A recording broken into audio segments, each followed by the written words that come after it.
We realized we haven't been here in a while. We probably were supposed to be online last week, but we figured it all out, so we are here this week.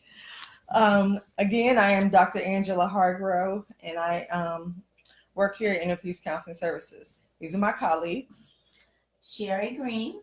Hi everyone, it's Tasha Ganthier. And today we're going to talk a little bit about trying to live a little more peacefully when the world feels a bit chaotic and out of control. We recently had a shooting in our city. So those of you who don't know, we're in Charlotte, North Carolina.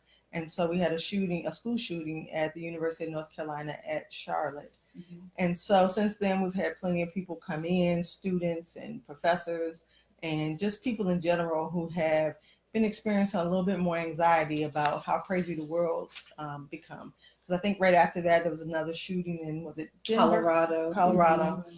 And so we just wanted to spend a few minutes and talk about kind of what you can do to manage when things feel kind of crazy and out of control. Mm-hmm.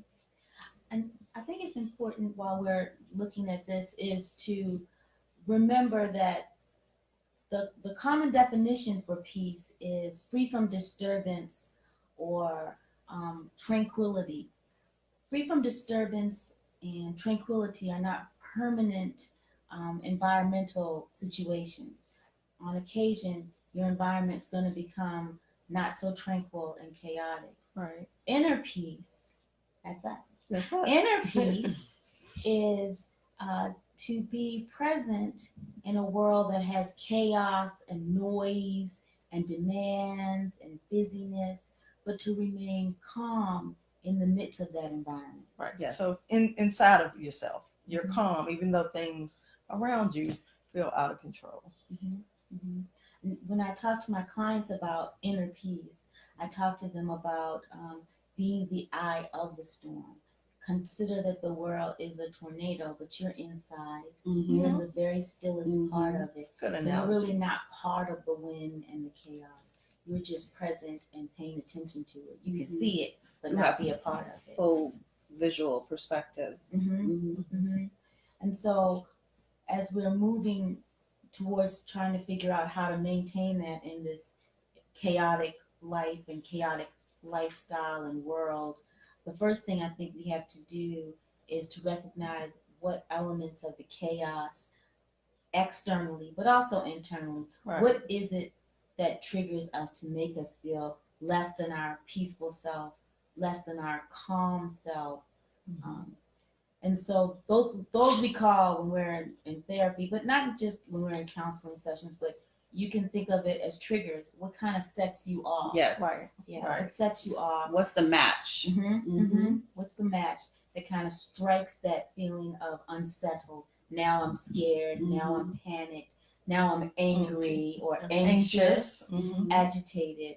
And so that's a lot of what happens in terms of the first step right. towards regaining that calm. You have to first recognize, I am no longer calm, I'm unsettled. Right. One of the things I tell people when they're beginning to feel that unsettled, is this triggered by what is happening now? Mm-hmm. A memory of what did happen, mm-hmm. or what you are believing will happen. Will happen. Because we can only deal with and regulate what's happening now. Right. We can't really, in this moment, address what did happen. Right. It's no longer a threat, it's done. It's done. We can't forecast and try to deal with what's going to happen next, not too far in advance anyway, mm-hmm. because it hasn't happened yet, so we don't know what tools to apply to it. Right. We can only manage what's happening now. So the first question I ask when people are becoming anxious or panicked or angry or mm-hmm. agitated is this feeling that you're feeling, I'm glad you're paying attention to what you're feeling, but is this feeling something that's based on what did happen, what will happen, mm-hmm. or what is happening? Right. Common triggers are environmental. Of course. Everybody right. knows about those. Right. Then hearing about something bad that's happening. Right. News. Witnessing something scary or traumatic or anxiety provoking mm-hmm. happening. Mm-hmm. But things like also being overly busy, just yeah. having too many things. Right. There's no such thing as being, this is going to upset some people, a multitasker. Everyone brags, oh, I'm a great multitasker, especially we moms. Moms like to say, we're Right. great multitaskers. Well, really, unless you're attending to one thing at a time well, Yes. then you're not multitasking. What moms are and people who proclaim that they're good multitaskers are, they are good compartmentalizers. They can get one thing done or get a bit of one thing done and move on to the next thing Right. and attend to one element of a thing at a time. So being too busy is a trigger. Right. For some people, noise. Sometimes you have to just shut off the noise. Sometimes Yeah. noise, just the noise of the world, the Yeah. television, the radio, the traffic, just people talking. Yeah, too much stimulus. Yeah, too much stimulus.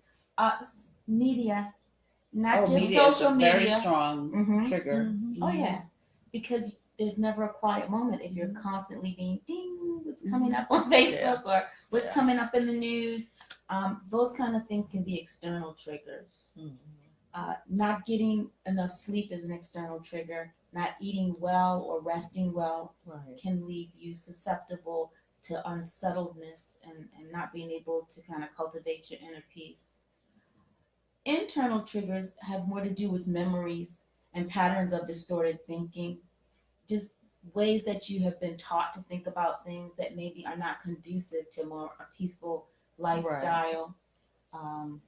Internal triggers might just be that you are feeling sick, physically not well. Mhm. Uh, so those are just Anemia. anemia. Mhm. Anemia for a lot of people creates depression. Mm-hmm. People will feel increasingly depressed if they're anemic and Absolutely. don't realize that is because of their blood level, Mm-hmm. that they're feeling physically exhausted, which creates a sense of mood changes, which is the melancholia. I don't feel good. I feel, I don't feel like myself. The same with vitamin D deficiency. Yes. Vitamin D So many deficiency. of us are deficient. We don't get enough sun. We're not outdoors. Mhm. And so it will definitely lead to feeling really tired and sluggish.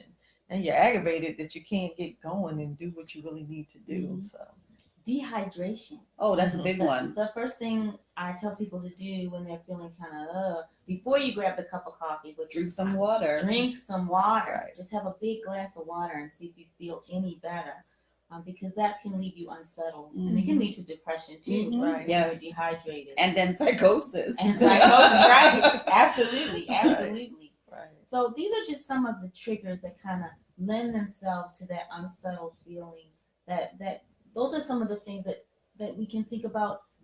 Can we manage it? But Mhm. remember, we can't manage what was, and we Right. didn't necessarily manage. We can't really manage what's gonna be because we don't know what tools to apply to it. But we can manage what's happening inside of us now.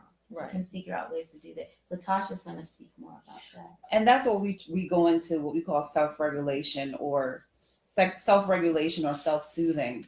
You know, these are the things that when we get to adult ages, past 18, maybe 16 and above, we forget, you know, as human beings that we're inherently able to self-soothe. Babies come out automatically looking to self-soothe. They're driven towards calming down. They're driven towards touch and breathing. You know, breath is the first thing that we inherently discover calms us down if we breathe correctly in a very stressful situation. Right. And self-regulation involves taking a pause between a feeling and an action, that middle space that allows you to calm down. One of my sisters hates when I say to her, calm down. Can you say something else? Because all it makes me think about, right, is that something is wrong. And then now she's, you know, elevated herself to another level. But the reality is we all have, like Sherry said, that for her, making that statement was a trigger. But she still has to find a way to calm down. Yeah, a word for herself. Yes, a word for herself. So one of the biggest challenges for us is recognizing that it's a very basic thing. Yeah. We try to make regulation and feeling unkept or unsteady or not patient or calm. We make it bigger than what it should be because it's very basic. It's like basic air, water, food, sleep, like Sherry talks about. These are basic things that we must have in our lives in order to survive. And we ignore self-regulation as we start getting older because we live in a very capitalist society and we're taught to what?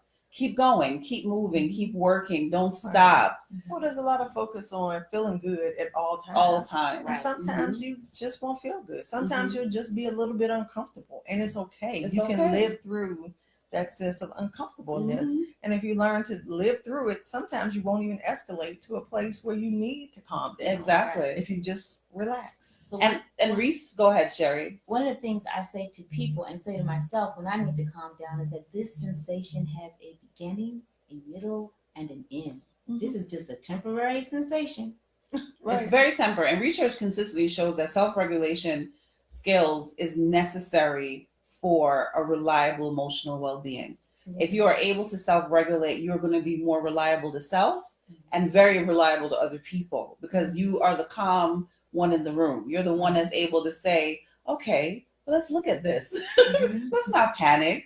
Let's not burn the house down. Let's just take a minute and find what we can do differently to move away from this challenge. And it's important for us to recognize that so we can go into what we call cognitive reappraisal, right? The strategy involves changing your thought patterns from one negative space to another. And it means to look at every situation as adaptive, right? I can adapt to this. I can do something different. For example, I was talking earlier to Sherry and Angela about the idea that, oh, if someone can't reach their friends and they're having a really, really difficult time and they're not able to calm down, and they've always used their social groups, right, to help them calm down. They've used that outside connection to help to regulate their mood, and they can't reach them. What happens?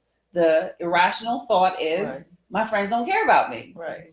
And what the proper cognitive reappraisal would be is, well, my friends must be really, really busy because they are actually my friends. They've been there for me in the past. So let me see if I maybe need to be there for them now because you're so busy. And that's an easy change of a negative thought over to a more constructive and very adaptive thought to the real situation of your life, right?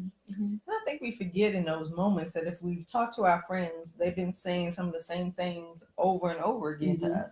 So if we take a second and think about what they've been saying, we can actually hear their voices. We can actually hear what they would be saying to us in those moments that would help us calm down. And so if we just stop, we usually have tools that we're not using, but because we're kind of swirling around in the parts that feel so uncomfortable, we don't recognize. So that pause says, okay, what have I done before?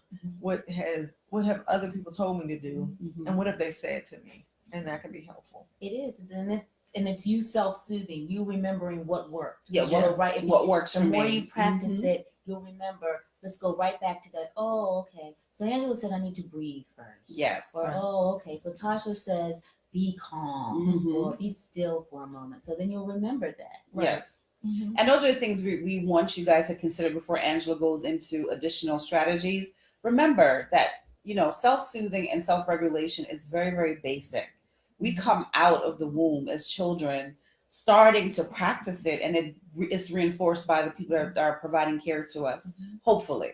But for most of us, it's the practice, and we forget about it as we get older because, there's a lot of things in childhood that we do that we can still do today. For example, play. Play is a great de-stressor in every situation. Just kids, that's why kids like to play all the time because they know if they play, they're going to feel good. They're going to be happier. They're not going to be as stressed. So we need to keep those things really, really basic. And we're going to let Angela talk about different strategies, additional strategies. Now, of course, the list I'm going to give is not exhaustive. They're just a couple things to pay attention to. If you continue to struggle with these issues, that's what we can do here in a piece. We can help you find the ways that work best for you. Because something that might work well for me might not work well for Sherry or for Tasha. And so you have to find your sort of bucket or chest of tools that help you calm down.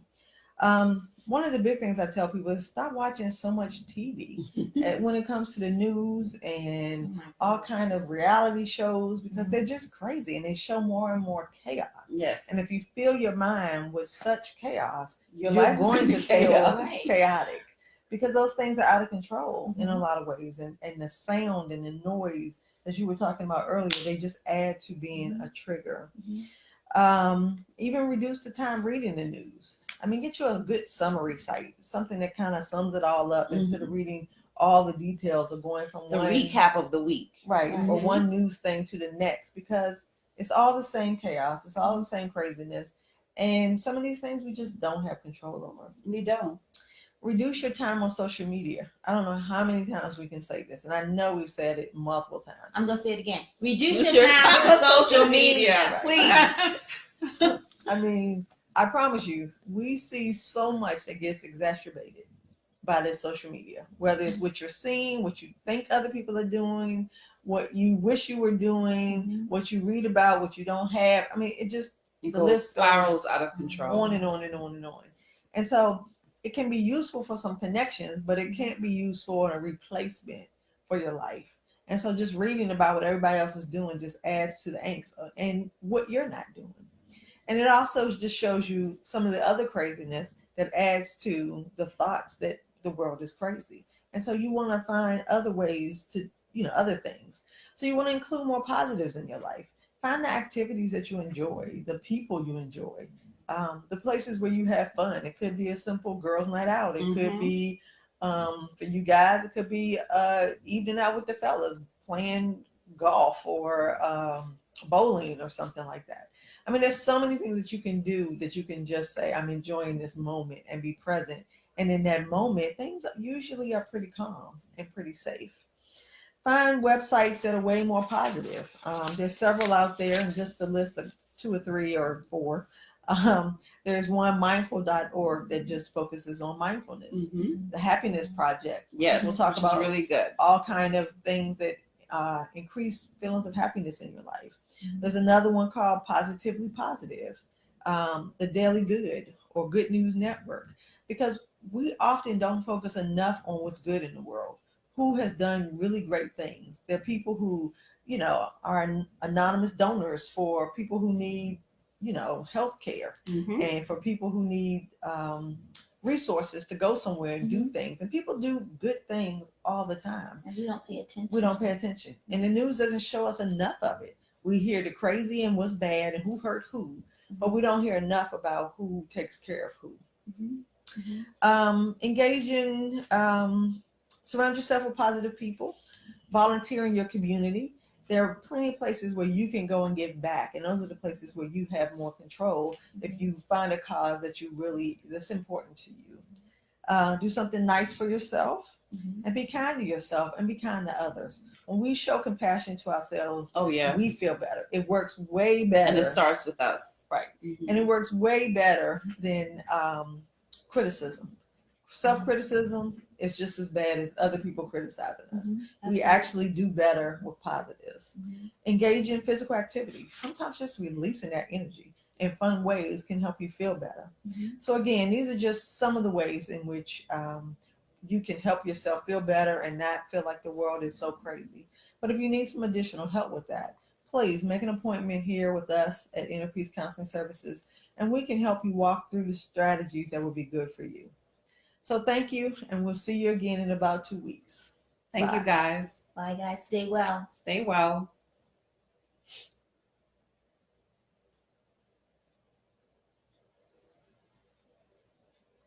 All right, we're having technical difficulties. It's going to end in just a second. The 3 of us with technology. We're the worst. Okay, let's see if we got it. Nope, we're not. Right, It's that's not all right. working I'll get today. it. All right.